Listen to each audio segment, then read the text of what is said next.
Katapos na kumanta ang Diskaya, magsalita si Toby Chanco sa Blue Ribbon na pinamumunuan ni Marcoleta.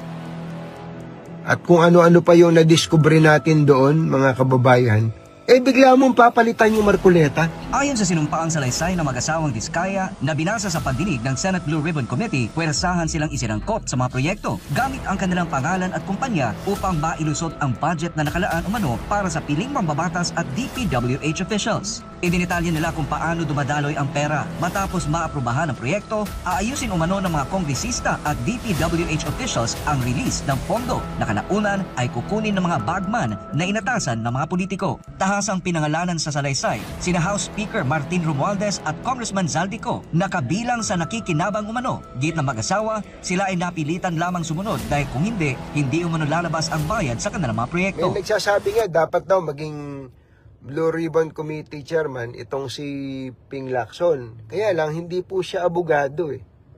Ang alam ko, inisip ko tuloy bigla.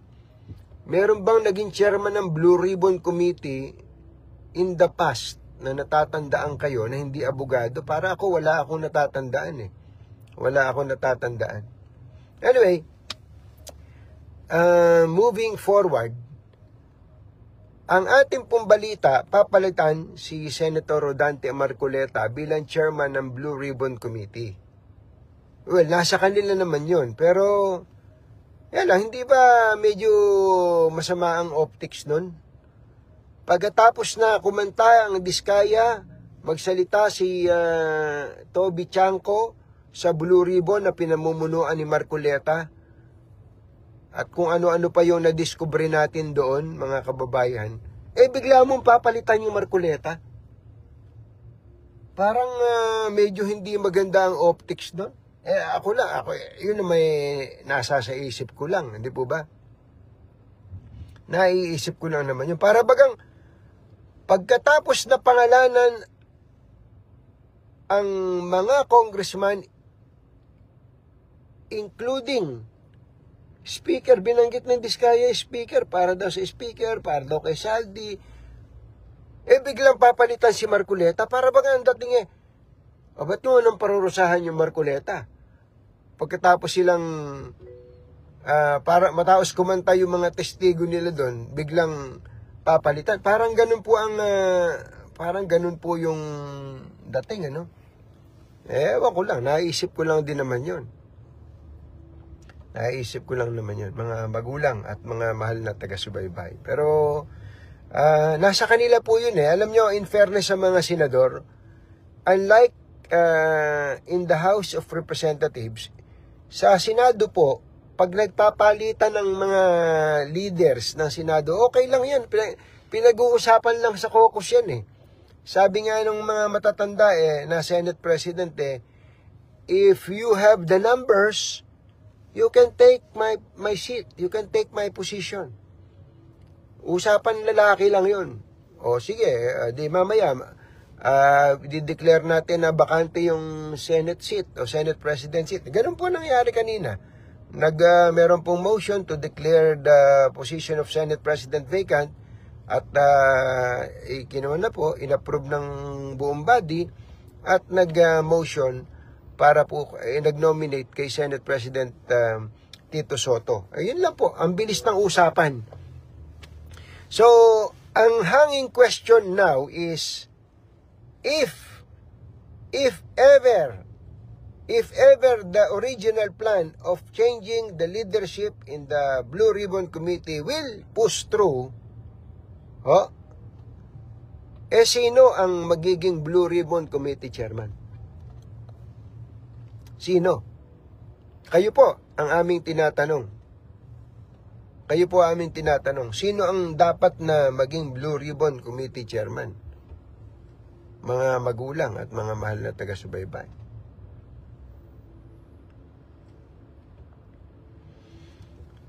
Ako, ang sinasabi ko, in all likelihood, abogado. Kung papalitan man yung Marcoleta, in all likelihood, abogado ang ipapalit sa kanya. Sino ba mga abogado sa Senado? Well, ang isa dyan, ang isang abogado po dyan, ay si Senator Kiko Pangilinan, na nakasagutan naman ni Senator Marcoleta nung nakaraang linggo. Sino pang abogado ba sa Senado? Senator Pia Cayetano. By the way, si Senator Pia Cayetano, dati nang naging Blue Ribbon Committee chairman yan. Senator Alan Peter Cayetano. Kaya lang, nasa kabilang parang kay Chis Escudero yata sila. So, kung po yun, Blue Ribbon. So, abogado. Sino pa ba abogado? Si Marcoleta na lang, ano? Sino pa abogado? John? Si Chis, ano? Abogado si Chis. Sino pa ba? Sino pa ang abogado dyan? Ba't ba hindi na... Lito Lapid!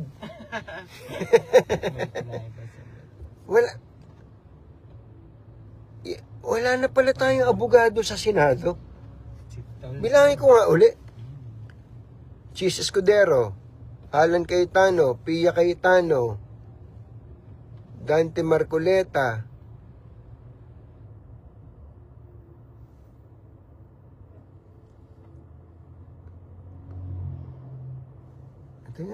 Kiko, Dante, Chis, Alan Peter, Pia Cayetano. Wala na, ano? Ano ba nangyari sa ating Senado? Ba't ba tayo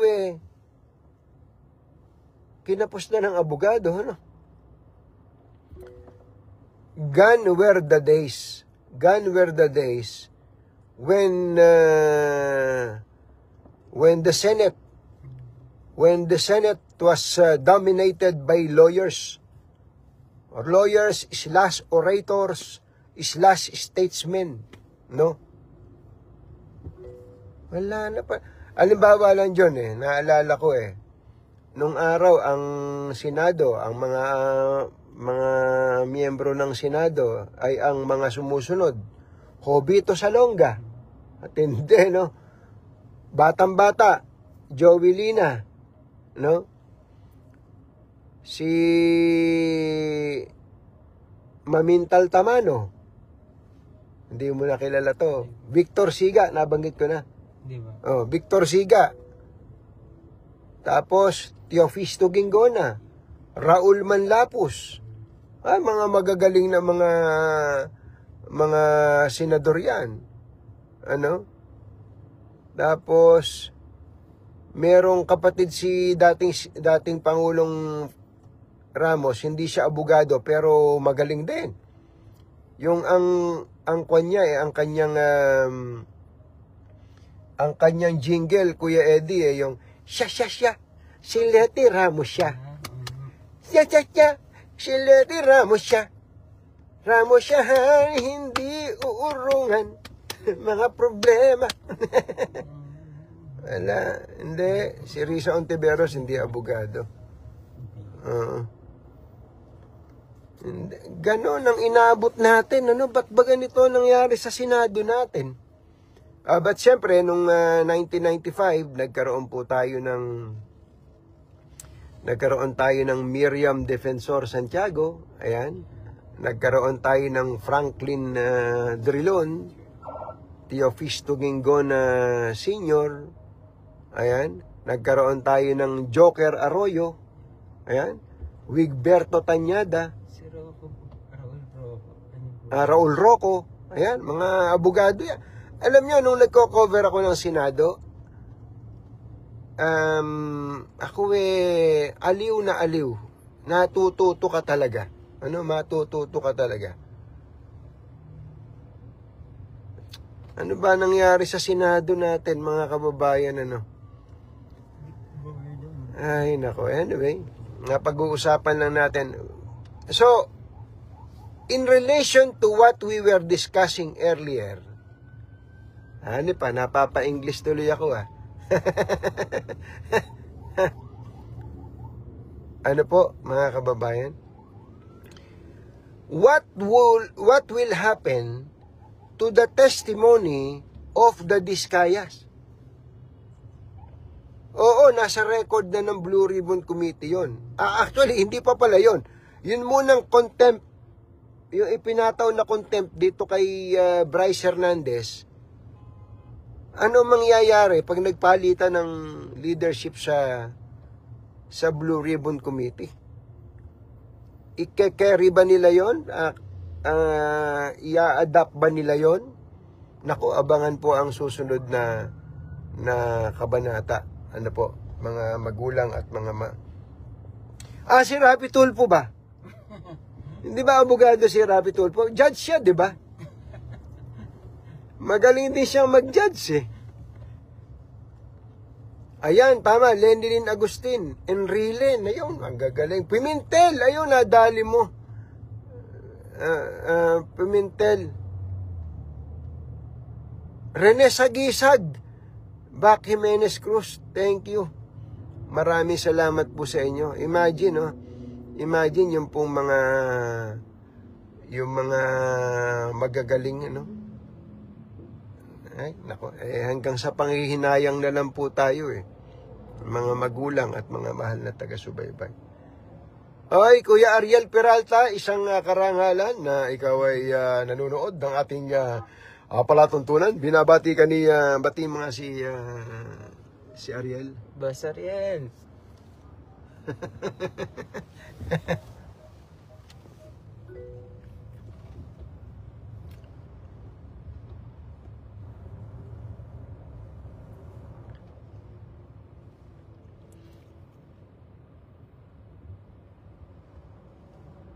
Ayan, Nel de Guzman, Blas Ople, pero si Cablas hindi abogado yan eh. Naging Senate President pero hindi abogado. Speaking of which, naging Senate President din natin si Marcelo Fernan, dating Chief Justice, ano? Anyway, yun po ang nangyari. Talagang nakakabigla ang mga pangyayari sa Senado. Bigla po tuloy akong nagpunta naman ako doon. It started as a very slow day, medyo chill lang tayo, pero nung nag-umpisa na po ang bakbakan around 9:30 in the morning, nagtuloy-tuloy na, and hanggang sa umalis po ako sa Senate building ay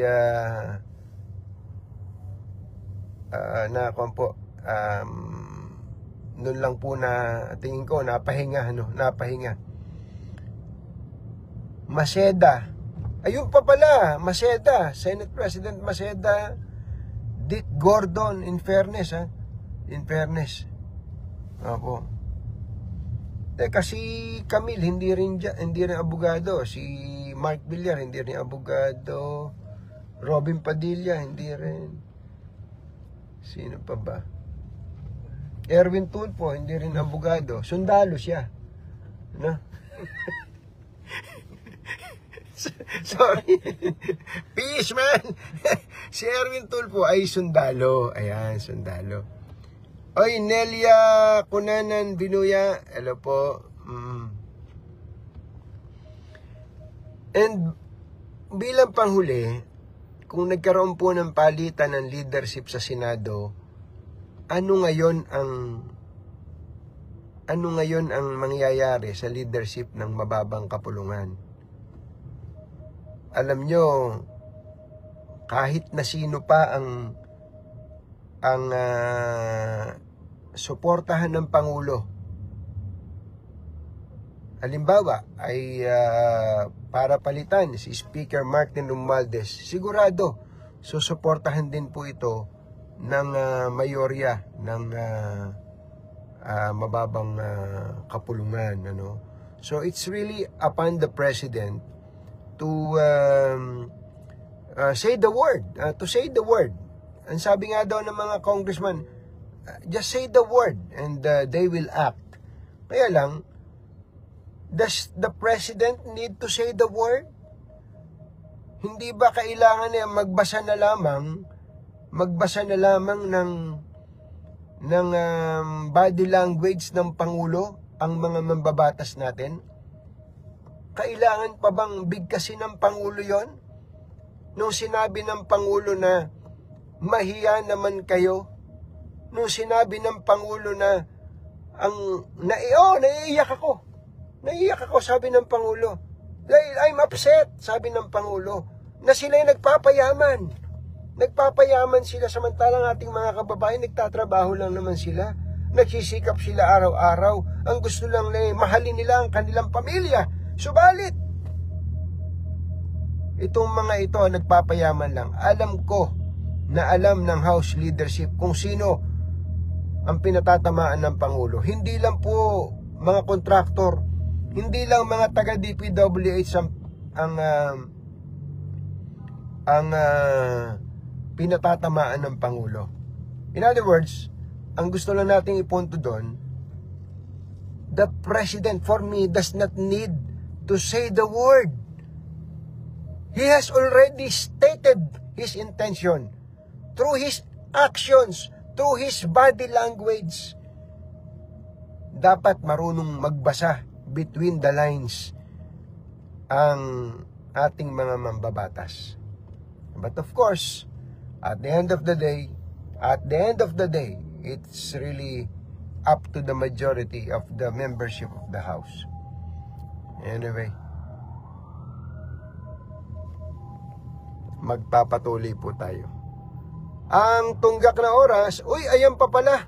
Maraming salamat po sa mga nagpapahabol ng mga impormasyon. Sabi ni Darcy Balisi, Arturo Tolentino, galing. Apolinario Blas, sabi niya, Rene Cayetano, ayan, magaling.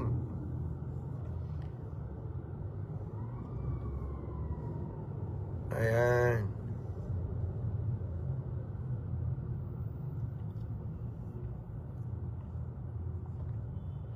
Naalala ko tuloy Beck Jimenez Cruz, no?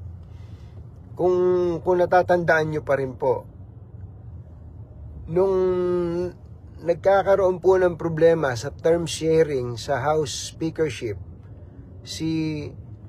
noon ay Speaker Alan Peter Cayetano and Congressman Lord Alan Velasco, ang iniintay po ng mga congressmen noon, ay magsabi ang Pangulong Duterte kung sino ba ang kanilang susuportahan. Kung si Alan Cayetano ba o si Lord Alan Velasco. Alam niyo po ba, up to the last moment, hindi po nagsalita yung Pangulong Duterte na, si Alan ang suportahan nyo, si Lord Velasco ang suportahan nyo. No! Hindi po yun binitawan ng Pangulong Duterte.